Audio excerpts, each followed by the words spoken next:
فاعوذ باللہ من الشیطان الرجیم بسم اللہ الرحمن الرحیم قال اللہ تعالی فی الکتاب الحکیم والذین هم لأماناتهم وعہدهم راعون۔ سامعین گرامی، 18ویں پارے کی پہلی سورت سورہ المومنون کی پہلی چند آیات میں اللہ تعالیٰ نے مومنین کو کامیابی کے لیے کچھ راز بتائے، کچھ ایسی باتیں بتائیں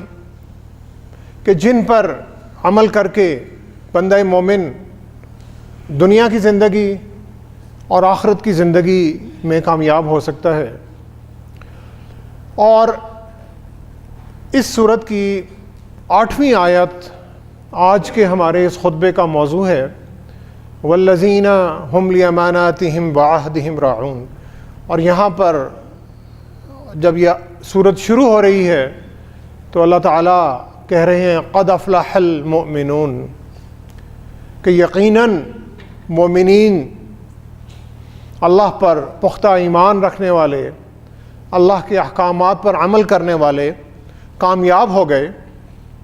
اور پھر اللہ تعالیٰ نے ان مومنین کی صفات بیان کی، اور اس آیت نمبر 8 میں 2 صفتیں آ رہی ہیں کہ یہ اللہ کے بندے وہ ہیں والذین هم لأماناتهم وعہدهم راعون۔ اور اس کا آسان ترجمہ یہ ہے کہ کامیاب ہونے والے مومن وہ ہیں کہ جو اپنی امانتوں کی اور اپنے وعدوں کی حفاظت کرتے ہیں۔ امانت سے ہم ایک مراد یہ لیتے ہیں کہ جب کسی شخص کے پاس کوئی امانت رکھائی جائے، کوئی اسے پیسے دیے جائیں، کوئی چیز دی جائے، تو اس کی تحویل میں، اس کے تحفظ میں وہ چیز رہے، اور آپ نے اس شخص پر ٹرسٹ کر کے، اعتماد کر کے ایک امانت رکھوائی ہے، اور جب آپ کو اس امانت کی ضرورت پڑے تو وہ امانت آپ کو اسی حالت میں لوٹا دے۔ لیکن امانت کا مفہوم اس سے کہیں زیادہ ہے۔ امانت در حقیقت وہ ذمہ داری ہے جو ہر مسلم معاشرے میں رہنے والے ہر فرد پر عائد ہوتی ہے، بحیثیت ایک شہری کے، بحیثیت ایک ہمسائے کے،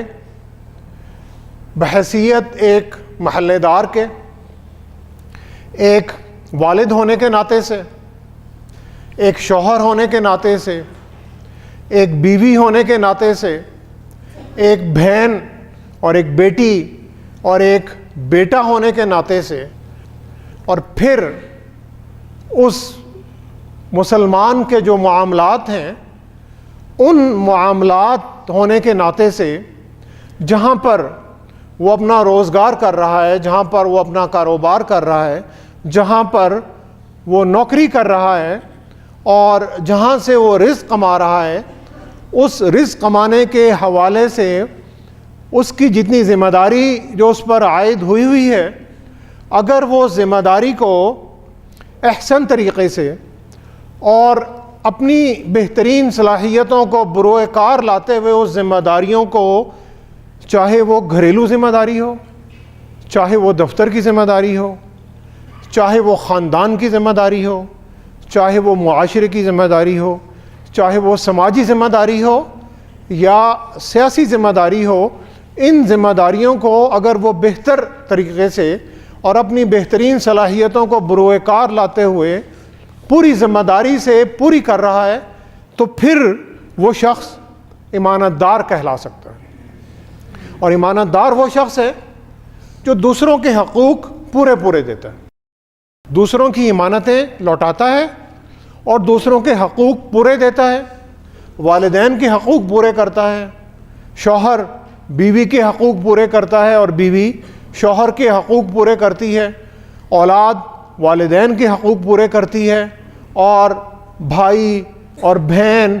اور جو رشتہ دار یہ سارے، اور پھر عزیز و اقارب، دوست، احباب، آپ کے دفتر کے لوگ، آپ کے روزگار کے لوگ، آپ کے کاروبار کے لوگ، یہ جو بھی لوگ آپ کے ساتھ کسی بھی سماجی رشتے میں منسلک ہیں، ان کے جب حقوق ایک بندہ مومن پورے کر رہا ہے تو وہ امانت دار کہلا سکتا ہے، اور اس کے بارے میں کہا جا سکتا ہے کہ یہ بندہ امانت دار ہے، اس بندے پر اعتماد کر سکتا ہے، اور یہ امانتیں لوگوں کی پوری کر رہا ہے، ان امانتوں کی حفاظت کر رہا ہے۔ اور جب وہ یہ سارے کام کر رہا ہے تو یہ بندہ مومن نبی کریم صلی اللہ علیہ وسلم کی سنت مبارکہ پر چل رہا ہے کہ پیارے نبی صلی اللہ علیہ وسلم کو مکہ کی گلیوں میں امین کے نام سے، صادق اور امین کے نام سے جانا جاتا تھا، اور پھر اللہ تعالیٰ یہاں پر اسی امین کو یہاں پر بشارت دے رہے ہیں کہ اگر ایسا امین ہے تو وہ فلاح پا گیا، وہ کامیاب ہو گیا، وہ دنیاوی زندگی میں بھی کامیاب ہو گیا اور آخرت کی ابدی زندگی میں بھی کامیاب ہو گیا۔ اور پھر معاشرے میں رہتے ہوئے یہ بھی ایک امانت ہے اور دوسروں کا حق ہے کہ ایک مسلمان دوسرے مسلمان کی مدد کر رہا ہے اور اس کے خلاف کوئی کام نہیں کر رہا، اس کے وجود سے مسلم معاشرے میں خیر پھیل رہی ہے اور شر نہیں پھیل رہا، اور لوگوں کو بھی اس سے فلاح مل رہی ہے، لوگوں کو بھی اس شخص سے بھلائی مل رہی ہے۔ اور یہ بھلائی کئی صورت میں ہو سکتی ہے، کسی کی مالی مدد کرنا، کسی کی اخلاقی مدد کرنا، اور اس کی ایک بہت ہی پیاری شکل یہ ہے کہ کسی بھی شخص کی اچھائی کی طرف صرف رہنمائی کر دینا، گائیڈ کر دینا۔ نبی کریم صلی اللہ علیہ وسلم ایک مرتبہ تشریف فرما تھے، اور ایک شخص آتے ہیں اور کہتے ہیں یا رسول اللہ صلی اللہ علیہ وسلم مجھے سواری دے دیجئے۔ ان صاحب کے پاس کوئی سواری نہیں تھی، جانور نہیں تھا، کوئی اونٹ یا گھوڑا نہیں تھا، تو وہ ایک سواری کی طلب کرتے ہیں نبی کریم صلی اللہ علیہ وسلم سے، اور پیارے نبی انہیں جواب دیتے ہیں کہ میرے پاس سواری نہیں ہے۔ اور صحابہ اکرام بھی بیٹھے تھے، تو ایک صحابی کہتے ہیں کہ یا رسول اللہ صلی اللہ علیہ وسلم کیا میں اس شخص کو ایک ایسے شخص کا نام بتا دوں کہ جو اسے سواری دے دے یا سواری دینے میں اس کی مدد کر دے؟ نبی کریم صلی اللہ علیہ وسلم نے فرمایا کہ جس شخص نے کسی دوسرے مسلمان بھائی یا بہن کو کسی اچھائی کا پتہ بھی بتایا، اس کے لیے بھی اتنا ہی اجر ہے جتنا اچھائی کرنے والے کے لیے۔ یعنی کسی مسلمان کی اس کو صرف یہ گائیڈ کر دینا، مدد کر دینا کہ کوئی مریض ہے تو یار یہ فلاں ڈاکٹر بہت اچھا ہے، اس کے پاس چلے جاؤ، کسی کو کوئی اکاؤنٹنٹ چاہیے تو یہ فلاں اکاؤنٹنٹ ہے، اس کے پاس چلے جاؤ، کسی اچھے وکیل کے پاس چلے جاؤ، کسی شخص کو کوئی چیز چاہیے تو اسے یہ بھی بتانا کہ فلاں دکان کے پاس چلے جاؤ، فلاں دکاندار کے پاس چلے جاؤ، وہاں سے تمہیں اچھی چیز مل جائے گی۔ اس کا بھی اتنا ہی اجر ہے کہ جتنا کوئی شخص کسی کی کوئی مالی یا مادی طور پر مدد کر کے حاصل کر رہا ہے، تو کوئی شخص اگر کسی دوسرے مسلمان کو صرف یہ رہنمائی دے رہا ہے تو اس کے لیے بھی نبی کریم صلی اللہ علیہ وسلم نے فرمایا کہ اس کے لیے بھی اتنا ہی اجر ہے۔ آج کے دور سے اگر دیکھیں تو اگر نبی کریم صلی اللہ علیہ وسلم زندہ ہوتے اور کسی بندہ مومن نے گوگل میپ بنایا ہوتا کہ جس سے لاکھوں اور کروڑوں لوگوں کو رہنمائی ملتی ہے اور وہ راستے تلاش کر سکتے ہیں، تو مجھے یقین ہے کہ نبی کریم صلی اللہ علیہ وسلم اس بندہ مومن کو جنت کی بشارت ضرور دیتے، کیونکہ ایک ایجاد سے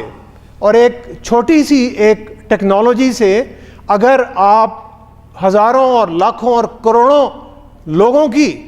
زندگیوں کو اگر آسان بنا دیں تو آپ کوئی شاید اس کی پیچھے کوئی تجارت بھی کر رہے ہوں، کوئی بزنس بھی کر رہے ہوں، لیکن اس کے ساتھ ساتھ آپ اللہ کی مخلوق کی اگر زندگی آسان کر رہے ہیں تو آپ اللہ کے ہاں بہترین ایک اجر کما رہے ہیں۔ اور یہ جو آج کل بہت ساری ٹیکنالوجی اور ایپس جیسے بائکیا ہو گیا، کریم ہو گئی، یہ بھی دیکھا جائے تو در حقیقت میں ایک بزنس ہے، لیکن اس کے ساتھ ساتھ یہ عام لوگوں کی زندگیوں کو آسان بھی بنا رہے ہیں۔ تو کسی بھی شخص کو اس کو اچھائی کی طرف، آسانی کی طرف اس کی رہنمائی کر دینا اور بہتری کی طرف اسے گائیڈ کر دینا، اس کے لیے بھی اتنا ہی اجر اور ثواب ہے کہ جتنا آپ کسی شخص کی کوئی مالی یا مادی طور پر یا صدقہ دے کر کسی کی کوئی مدد کر رہے ہیں۔ تو سامعین گرامی، اپنی امانتوں کو پورا کرنا اور امانت داری سے جو بھی فرائض اور جو بھی ذمہ داری کسی بھی مسلم معاشرے میں آپ پر عائد ہو رہی ہے، یہ فلاح کی اور کامیابی کی کنجی ہے۔ اور دوسری کنجی اور دوسرا جو طریقہ اللہ نے بتایا، وَعَهْدِهِمْ رَاعُونَ وَالَّذِينَ هُمْ لِأَمَانَاتِهِمْ وَعَهْدِهِمْ رَاعُونَ، اور وہ لوگ جو اپنی امانتوں کا اور اپنے وعدوں کی حفاظت کرتے ہیں۔ یعنی جب بھی کسی شخص سے کوئی بھی وعدہ کرتے ہیں،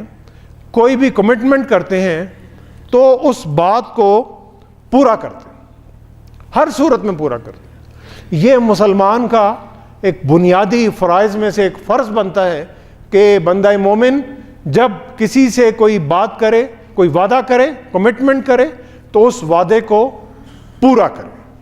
اسی لیے پیارے نبی صلی اللہ علیہ وسلم کو مکہ کی گلیوں میں صادق کے نام سے بھی جانا جاتا تھا۔ صادق وہ نہیں کہ جو صرف زبان سے سچی بات کرتا ہو اور اس کا عمل اس کے برعکس ہو۔ جیسے آج کل کے عمومی طور پر جو لیڈر آپ کو ملتے ہیں، باتیں ساری اچھی کرتے ہیں، سچی کرتے ہیں، لیکن ان کا عمل اس کے برعکس ہوتا ہے، تو انہیں آپ صادق نہیں کہہ سکتے۔ وہ اپنے وعدوں کا پاس نہیں کر رہے، وہ اپنا وعدہ کرتے ہیں اور پھر اس وعدے سے مکر جاتے ہیں، بلکہ انہیں احساس ہی نہیں ہوتا کہ ہم نے کوئی وعدہ کیا تھا۔ بندہ مومن جب وعدہ کرتا ہے تو پورا کرتا ہے، اور اگر پورا نہیں کر سکتے تو وعدہ نہیں کرے۔ یعنی اللہ تعالیٰ نے بھی کہیں یہ نہیں کہا، نبی کریم صلی اللہ علیہ وسلم نے بھی کبھی یہ نہیں کہا کہ تم ضرور ہی کوئی وعدہ کرو، تمہاری بساط میں نہیں ہے، تمہارے اختیار میں نہیں ہے، یا تمہارا دل نہیں کر رہا کوئی کام کرنے کا، تو بھائی اگلے سے کہہ دو کہ میں معذرت چاہتا ہوں، میں یہ کام نہیں کر سکتا۔ اور اگر کر سکتے ہو تو اس وعدے کو پورا کرو۔ وَأَوْفُوا بِالْعَهْدِ إِنَّ الْعَهْدَ كَانَ مَسْئُولًا، جب بھی کسی شخص سے کوئی وعدہ کرو تو اسے ضرور پورا کرو، کیونکہ ہر وعدے کا تم سے ضرور سوال ہوگا۔ اور سورہ مائدہ کے شروع میں اللہ تعالیٰ کہتے ہیں یا ایھا الذین آمنوا اوفوا بالعقود۔ عقود وہ ہیں کہ جو آپ نے کسی کے ساتھ کوئی معاہدہ کیا، یعنی کوئی بیان حلفی دیا، کوئی ایفیڈیوٹ لکھا، کسی جگہ پر گئے، نادرا کے دفتر میں گئے اور شناختی کارڈ حاصل کرنا ہے، تو وہاں پہ آپ کے سامنے وہ ایک رکھتا ہے اسٹیٹمنٹ کہ جناب اس پہ یہ چار چیزیں ہیں، میں حلفیہ طور پر کہتا ہوں کہ یہ جو معلومات ہیں میری علم کے مطابق درست ہیں، اس میں کوئی بات غلط نہیں ہے، اور آپ جب اس کو سائن کر دیتے ہیں تو یہ بیان حلفی ہے، یہ ایک ایگریمنٹ ہے جو آپ نے کسی بھی ایک مجاز اتھارٹی کے ساتھ یا کسی بھی دوسرے شخص کے ساتھ ایک سائن کیا۔ میں لائسنس لینے جاتا ہوں ڈرائیونگ اتھارٹی سے، پولیس سے، اور میں ایک لائسنس لیتا ہوں موٹر سائیکل چلانے کا، اور وہاں پر ایک میں ٹیسٹ دیتا ہوں، اور پھر میں وہاں پر ایک حلفیہ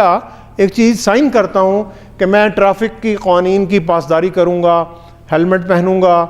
اور یہ پیدل چلنے والے کو کے حقوق کا خیال رکھوں گا، دوسروں کے حقوق کا خیال رکھوں گا، میرے یہ حقوق ہیں، میں نے گاڑی چلانی ہے، گاڑی کی جو اوور سپیڈنگ ہے اس سے زیادہ نہیں ہوگی، اور میں جب اس ایگریمنٹ کو وائلیٹ کر رہا ہوں اور اس سے نکل رہا ہوں اور اس کی خلاف ورزی کر رہا ہوں تو میں اوفو بالعقود کی خلاف ورزی کر رہا ہوں، میں اللہ کے احکام کی، کہ جس میں اللہ نے بڑا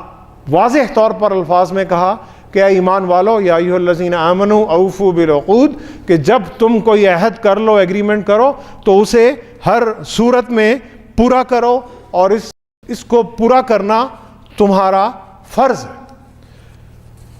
کوئی بھی عہد کرو پورا کرو، کسی کے ساتھ امانت رکھی گئی اس امانت کو پورا کرو. پیارے نبی صلی اللہ علیہ وسلم نے ایک حدیث میں، ایک بڑی مشہور حدیث ہے، اور اس حدیث میں پچھلی امتوں میں آنے والی ایک امت میں سے 3 آدمیوں کا ایک قصہ سنایا کہ وہ 3 آدمی ایک سفر میں جا رہے تھے اور وہ رات کو ایک غار میں قیام کرتے ہیں، اور پھر رات کو ایک چٹان یا ایک بڑا پتھر جو ہے وہ غار کے منہ پر آ کر گر جاتا ہے، اور ان کا وہاں سے باہر نکلنے کا راستہ بند ہو جاتا ہے، اور ان کے پاس کوئی سبیل نہیں ہے، کوئی طریقہ نہیں ہے کہ وہاں سے باہر نکل سکیں. تو وہ اللہ کے حضور اپنی جو انہوں نے زندگی میں بہترین سے بہترین نیکی کی ہوتی ہے، اس نیکی کو اللہ کے حضور پیش کرتے ہیں اور اللہ سے دعا کرتے ہیں کہ اے اللہ ہمیں اس مصیبت سے آپ نکال دیجئے. تو لمبی حدیث ہے، میں آپ کو تیسرے جو آدمی کی جو دعا تھی وہ آپ کے سامنے رکھنے جا رہا ہوں کہ پیارے نبی صلی اللہ علیہ وسلم نے فرمایا کہ ان 3 بندوں میں سے جو پہلے جو 2 تھے انہوں نے اپنی اپنی نیکیاں پیش کیں، اور چٹان تھوڑی تھوڑی ہٹنا شروع ہو گئی اللہ کے حکم سے اس غار کے منہ سے. جو تیسرا آدمی تھا، آخری آدمی، اس نے اللہ کے حضور یہ دعا کی کہ اے اللہ کہ میں نے چند لوگوں کو مزدوری پر رکھا، اپنی نوکری میں رکھا، انہیں کوئی نوکری دی اور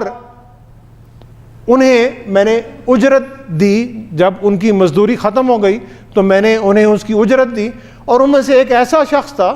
کہ جس نے اجرت نہیں لی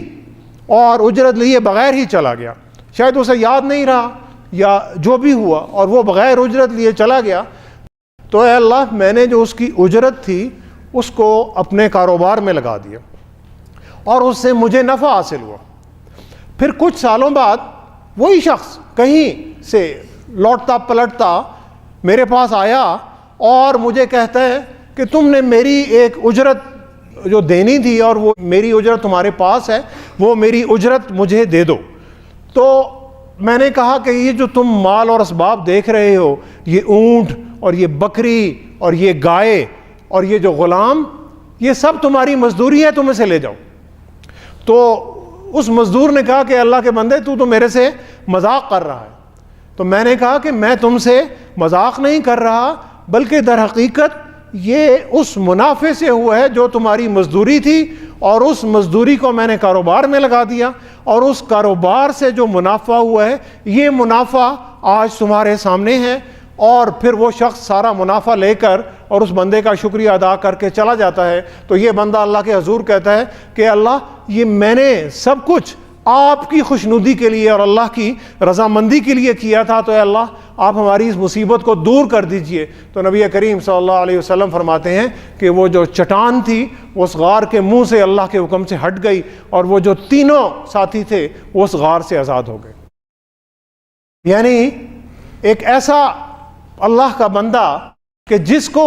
ایک شخص کئی 10 سال پہلے کسی شخص کے کوئی پیسے آپ کے پاس تھے اور پھر وہ پیسے آپ ہی کے پیسوں میں رہے اور وہ کسی کاروبار میں انویسٹ ہو گئے، تو 10 سال بعد کوئی بندہ واپس آتا ہے. اور ہمارے معاشرے میں آپ ذرا تصور میں لے آئیے کہ اگر ہمارے پاس کوئی 10 سال بعد کوئی بندہ آئے گا تو ہم کہیں گے یار مجھے تو تمہاری شکل ہی یاد نہیں،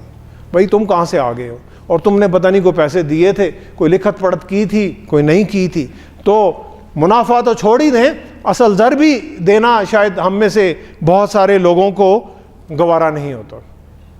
اور پھر سامعین گرامی، اس آیت کی جو سب سے اہم بات جو آخری لفظ ہے والذین ہم لاماناتہم وعہدہم راعون، راعون کا لفظ، راعون وہ لفظ ہے کہ جو چرواہے کے لیے استعمال ہوتا ہے، اور یہ قرآن مجید میں بھی اور نبی کریم صلی اللہ علیہ وسلم کی تعلیمات میں بھی یہ لفظ کئی جگہ پر آیا ہوا ہے. پیارے نبی صلی اللہ علیہ وسلم نے فرمایا کہ کلکم راعی وکلکم مسئول عن رعیتہ، کہ تم میں سے ہر شخص راعی ہے، ہر شخص ایک چرواہا ہے، اور ہر شخص سے اس کی رعیت کے بارے میں سوال ہوگا. والذین ہم لاماناتہم وعہدہم راعون، اللہ کے بندے، کامیاب ہونے والے بندے وہ ہیں کہ جو اپنے وعدوں کی اور اپنی امانتوں کی حفاظت اس طرح کرتے ہیں کہ جس طرح چرواہا اپنے ریوڑ کی اور اپنی بکریوں کی حفاظت کرتا ہے۔ سامعین گرامی، چرواہا اپنی بکریوں سے، اپنے ریوڑ سے پیار کرتا ہے۔ بکریاں جب کوئی غلطی کرتی ہیں تو وہ ہماری طرح اپنے گھر والوں پر یا دفتر والوں پر چیختا چلاتا اور دھاڑتا نہیں ہے، کیونکہ ہم سے تو کسی کی چھوٹی سی غلطی بھی برداشت نہیں ہوتی، اور ہم اس غلطی پر دوسرے کو پتہ نہیں کیا کیا سناتے ہیں۔ چرواہا بکریوں کی حفاظت کرتا ہے، چرواہا بکریوں سے پیار کرتا ہے، چرواہا کوئی بکری تکلیف میں ہوتی ہے تو اس کی تکلیف کو دور کرتا ہے، چرواہا اپنی ریوڑ کے لیے چارے کا بندوبست کرتا ہے، انہیں بھیڑیوں سے اور جنگلی جانوروں سے بچاتا ہے، انہیں پروٹیکٹ کرتا ہے۔ جب اپنے ریوڑ کو لے کر چلتا ہے تو وہ اسے لیڈ کر رہا ہے، یعنی وہ ایک لیڈرشپ رول میں ہے، کبھی وہ ریوڑ کے آگے چل رہا ہے اور کبھی ریوڑ کے پیچھے ہوتا ہے، کبھی وہ دائیں ہوتا ہے، کبھی وہ بائیں ہوتا ہے۔ وہ جتنا بھی وقت ڈیوٹی کرتا ہے وہ سوتا نہیں ہے، وہ پوری دیانتداری سے اور پوری ذمہ داری سے اور پوری سرگرمی سے اپنے سارے فرائض جو ہے وہ سر انجام دیتا ہے۔ اور یہی بات نبی کریم صلی اللہ علیہ وسلم کی اس حدیث مبارکہ میں ہے کہ تم میں سے ہر شخص چرواہا ہے اور تم میں سے ہر شخص سے اپنی رعیت کے بارے میں سوال ہوگا۔ چرواہے سے یہ سوال نہیں ہوتا کہ اس سے اوپر کی دنیا میں کیا ہو رہا ہے، تم میں سے کسی سے بھی یہ سوال نہیں ہوگا کہ تمہارے ملک کا وزیر اعظم کون تھا، تمہارا چیف جسٹس کون تھا، یا تمہاری آرمی کا چیف کون تھا۔ تم میں سے سوال یہ ہوگا کہ تمہاری رعیت میں تمہارے گھر والے تھے، تمہارے خاندان والے تھے، تمہارے عزیز و اقارب تھے، یعنی وہ لوگ جو تمہارے دائرہ اثر میں تھے، وہ لوگ کہ جن پر کوئی تمہارا اثر تھا، تم کسی کی کفالت کرتے تھے، کسی کو تعلیم دیتے تھے۔ استاد اگر بچوں کو تعلیم دے رہا ہے تو وقتی طور پر بچے اس کی رعیت ہیں۔ وکیل اگر کسی کلائنٹ کو کوئی سروس دے رہا ہے تو وہ کلائنٹ اس وقت تک اس کی رعیت ہے جب تک وہ اس سے سروس لے رہا ہے۔ اور یہ سارے جتنے بھی پیشے ہیں اور جتنے بھی کاروبار ہیں، ان سارے کاروباروں میں جو بھی شخص کسی دوسرے شخص کے اوپر کسی چیز کے لیے کوئی محتاج ہے، کسی بھی وقتی ضرورت پورا کرنے کے لیے، چاہے وہ اس کی اجرت ہی دے رہا ہے، وہ اس کی رعیت ہے۔ جو تم سے سوال ہوگا وہ تمہاری رعیت کے بارے میں ہوگا، تم سے جو اوپر کے لوگ ہیں اور وہ لوگ کہ جن سے تمہارا بڑا دور پار کا واسطہ بھی شاید نہیں ہے، ان کا تم سے سوال بالکل نہیں ہوگا۔ اور تم نے اپنی رعیت کی حفاظت اسی طرح کرنی ہے کہ جس طرح چرواہا اپنی بکریوں کی حفاظت کر رہا ہے، اور پھر اس حفاظت کرنے میں وہ چرواہا جو ہے صبر سے کام لیتا ہے۔ وَأْمُرْ أَهْلَكَ بِالصَّلَاةِ وَاصْطَبِرْ عَلَيْهَا۔ اللہ تعالیٰ قرآن مجید میں کہہ رہے ہیں کہ اپنے گھر والوں کو نماز کا حکم دو، پھر اس پر صبر اختیار کرو، یعنی پیار سے، محبت سے، اخلاق سے لوگوں کے کردار اور اخلاق کو تبدیل کرنے کی کوشش کرو۔ چرواہے کے دل میں جو پیار اور جو رحم ہے، وہی رحم تمہارے دل میں ان لوگوں کے لیے ہونا چاہیے کہ جو تمہاری رعیت ہے۔ اور پھر چرواہا اپنی بکریوں کو